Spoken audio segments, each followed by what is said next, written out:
What's going on, Junkie Nation? Gorgeous George and Goes are back with another superstar from the sport of mixed martial arts. Today, we get to talk to OAM, Olivier Aubin-Mercier, who won the 2022 PFL lightweight title last year, and he's coming in strong. He's going to be headlining on Friday, April 14th against Shane Burgos at PFL 3 2023 regular season. What's up, OAM? How are you? I'm good, and you? Good, thank you. Lots to talk about. I don't know if we've ever spoken before, and I'm excited about this. I was actually an OAM hater. I'm going to be honest with you. Years ago, and maybe up until this, when you got on your run, and it was because, you have a style of suffocating the other person and, grinding your way to a victory, I guess. I mean, you're a beast, man. You're a moose, right? Don't get me wrong. But that's okay because I was an MMA junkie hater too, you know? What's that? I was an MMA junkie hater there too. You go. So there you go. It's going both ways, you know? You're not, and it's not for the same reason, you know? You were suffocating us. I'll take that. Hey, listen, I'll take that. We're not everybody's cup of tea. I understand that. But listen, it was more because I guess, the decisions. I understand. Look, my goal is not to be the most entertaining fighter out there. There is a lot of more people are willing to do that and sacrifice their health to do that. My goal is to win, and I change my style for sure, like every year. But truly, my goal is to win. I don't really mind doing last year, like my fight with Manfio was not the most entertaining one. You know, it was probably the most boring fight ever. But my goal was to win this fight, and personally, I do not mind that. For sure, for fans, maybe it's not the best thing, but my goal is really to be the best as I can be. You know. Yeah. Well, then you became my guy last year because why? I also like to gamble on the fights. And you're dominant. You're dominant. You know what I mean? And you stick to your game plan. You have a discipline. You're very, very strong. And I can just see the faces of the opponents when they're standing there, the referee, OAM, and then the other guy. The other guy's always dejected. And I was like, man, I just got to ride this bandwagon. And then, of course, I jumped out of my seat. When you won the title, you got the finish. Beautiful stuff. So I'm a fan. And that's why I was excited to talk to you here. You know, I just wanted to lay it all out there. Yeah, so it's the same thing. I'm a fan of MMA Junkie 2 right now. Oh. Since you guys like me, for some reason, I'm a fan. You just switched. All right. No, listen. What meant more to you, the belt or the money? I would say the belt. I think the belt is it was really something nice. And to be honest, money is overrated. I would not say I don't like it, but like nothing changed. I'm still in my little apartment with mouses, and well, I bought like a bidet, you know, and that's pretty much it. I bought a bidet and some Pokemon card, and that's it. I didn't buy anything else, and I don't like to shine. So fuck. Money is in the bank, you know. Money is in Silicon Valley Bank. Yeah, Silicon Valley. Okay, so it's gone. Yeah, it's there. It's still there. They told me I can take it whenever I want, you know. Yeah, it's insured, so you're good. Or at least we didn't think it was, but it is. What was the day like when you got the wire? Look, I'm the kind of guy who always think that I don't deserve what I have, you know. So I was like, something's gonna happen, you know. The end of the world is gonna happen before I get the wire. And finally, it happened, and I would have to say I screamed. I was. I remember I got a coffee, you know, at this little coffee shop. Yeah. And the coffee was like, I don't know, $6. And I was like, God damn it, that's so expensive, you know?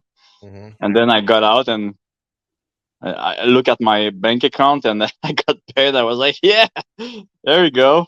Not that expensive anymore. That's so cool, man. PFL, one of the things that stands out to me is the regular season format with the playoff.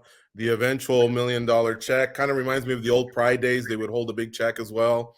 And then of course it's life changing. It sounds like you didn't go out there and do any crazy spending, but now you have a little bit of security in the bank for all of those years, not just that season, OAM, all of those years that you grinded.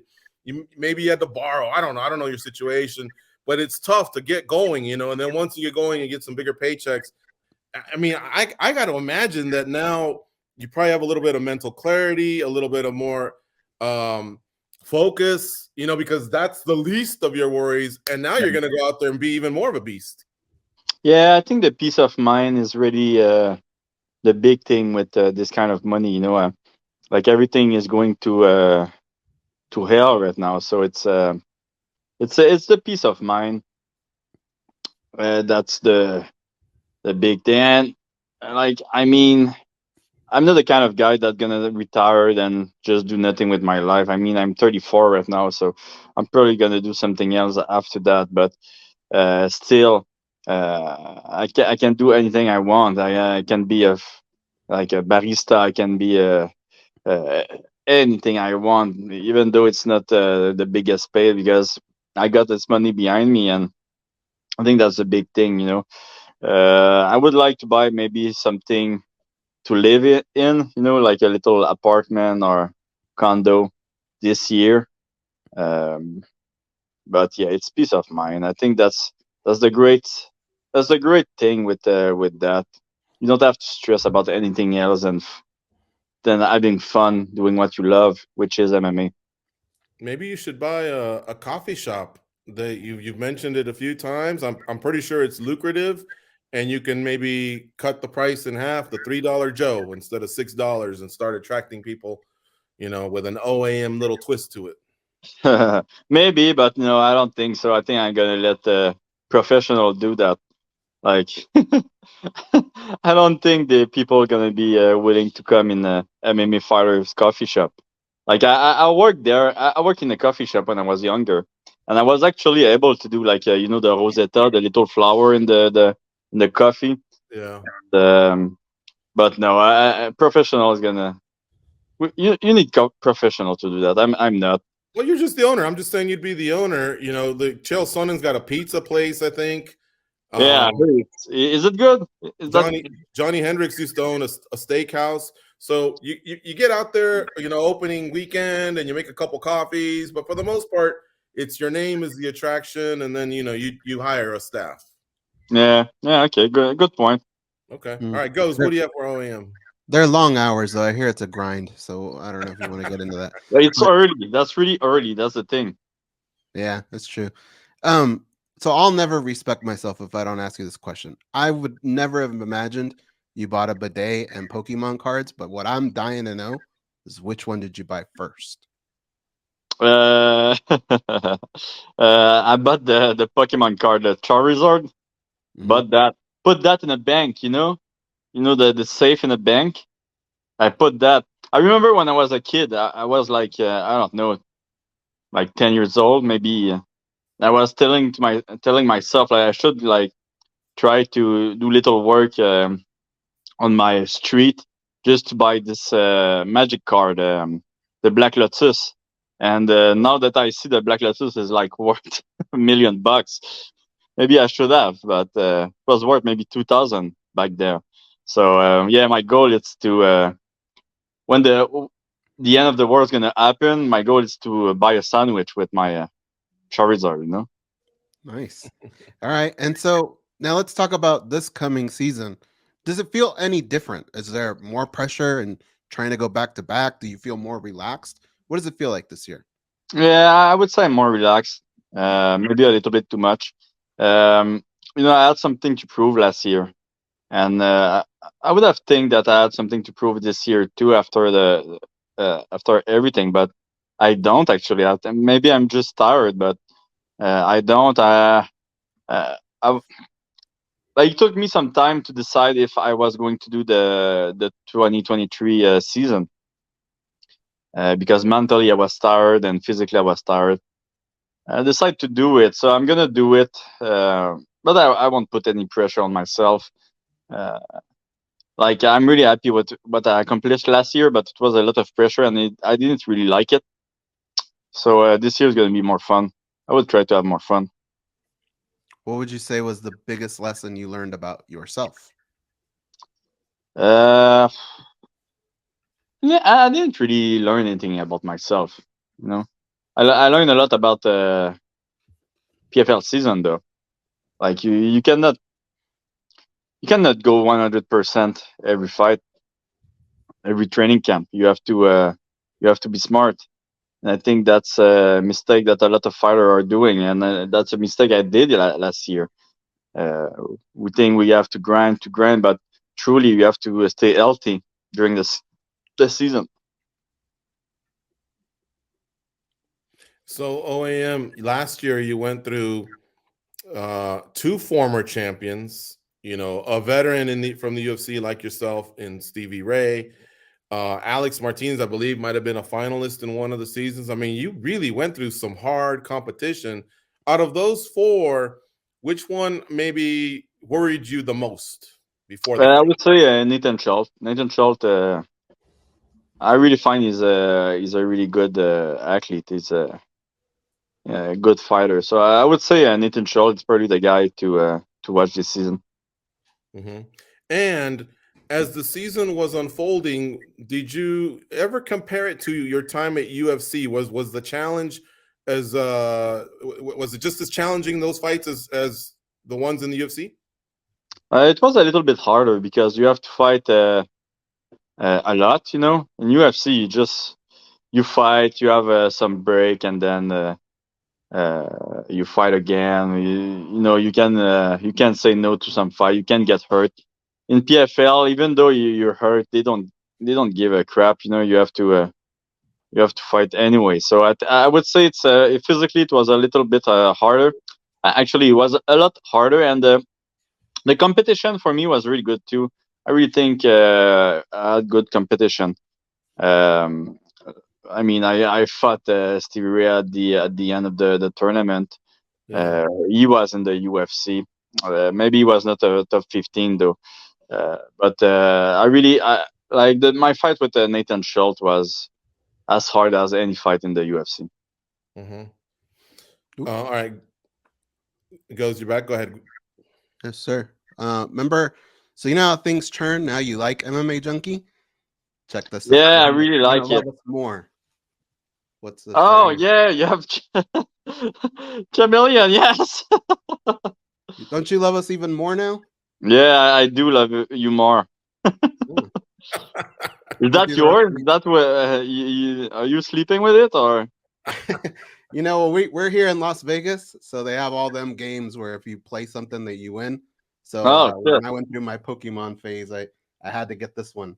You could probably Yeah, I buy think it I'm for gonna like have to get one $10. too. You could buy it for $10, but it probably cost me $100 trying to win a stupid game. Yeah, but it's more worth it, because you Mhm. did it. That's right. Tell me about Shane Burgos. He is a big prized free agent coming over, just like you were a few seasons ago, just like Pettis, Verdum, everyone else. Um, he is regarded as a very talented, exciting fighter, but do you think he's prepared for this season? Like you said, the PFL, there's something about all those consecutive fights. It probably seems like one long camp, and Hmm. you have to manage your output so that there's no injuries because there's no $1 million. Even if you knock out your first two people and you get all the points in the world, if you're injured, you can't continue. That's it. So, what do you think that's at least an advantage you have that you've been through this grind? Well, for the season for sure, but for the fight, no, because it's our first fight both. So I'm gonna fight the best Shane Burgos out there. Am I scared for Shane Burgos? Yes, I am. I do not think he's gonna win the tournament, even though he was the best in the tournament. I do not think he's gonna win this fight because the tournament because he's too like he take risk. He's a really a showman. Yeah, he Mhm. like to be in traffic. He like to throw a lot of punch. He is taking a lot of punch too, and I think in PFL it's gonna be really hard. So I think he's gonna have some difficulty. to adjust. I think he's gonna have to change his maybe his style a little bit. But with that being said, I'm gonna fight the best Shane Burgos out there. You know, it's the first fight. It's not the third fight of the tournament. You feel like you have a target on your back this year? Oh yeah, probably. Yeah, I would say I do. Do you thrive on that, kind of being number one, the big man on campus? Are you embracing that role? I didn't really think about that, to be honest, and I would like to tell you that yeah, I'm embracing that role, but like I don't really see it like this. You know, I was the champ of 2022, but I'm not the champ anymore. Yeah, we're gonna know that who's the champ at the end of the year. So you were dominant. Yeah, I do. throughout the Yeah. season. If somebody tells me, you know, hey, you got OAM, I'd be like, oh god damn. Like, I mean, I know I'm in for a fight. Like, you know, I'm not gonna come out the same at the end of the fight, whether you submit me, knock me out, or punish me for 3 rounds. You know, I mean, I think you have a little bit of that mystique. You're a big guy for that division. Yeah, I do find I'm a big. It's funny because normally I don't really have a lot of trouble doing my weight, but Yeah. everybody is telling me like, "Yo, you're so big." I'm like, "Oh, I don't feel that big," but yeah, I think I'm a problem for anybody. And last year, I really think I had the hardest path to win the tournament, and I did it, and I'm really proud of that. And I think this year, I'm probably gonna get a harder path or the same kind of path, you know. So I'm gonna see, but I'm ready for anything. I had some. I had to find some. How do you say that? Like in the beginning of the can, I didn't want to do it. So, but right now I'm having a lot of fun to train. You know, so I'm looking forward for the fight. I'm looking forward to work on the thing I work on in training camp, and it's gonna be a lot of fun, I think. Mm-hmm. We'll see you in Vegas in a few weeks. Thank you so much for the time. I'm glad you like Junkie again. I like you. I'm happy you like me too. Oh yeah, you made me some money, man. Yes. But yeah, no, you know, actually, let me finish that thought because there's a problem with fighters when they don't overwhelm their opponents. They leave themselves susceptible to hearing that the judge didn't give them the 10-9. And I will give you that. Your 10-9s are as clear as they can be. You know what I mean? So that really is a smart fighter IQ. So there you go. I mean, like I said, you're doing it right, man. You really are. Thank you, my friend. All right. We'll talk to you soon. Thank you. Take care. We'll see you.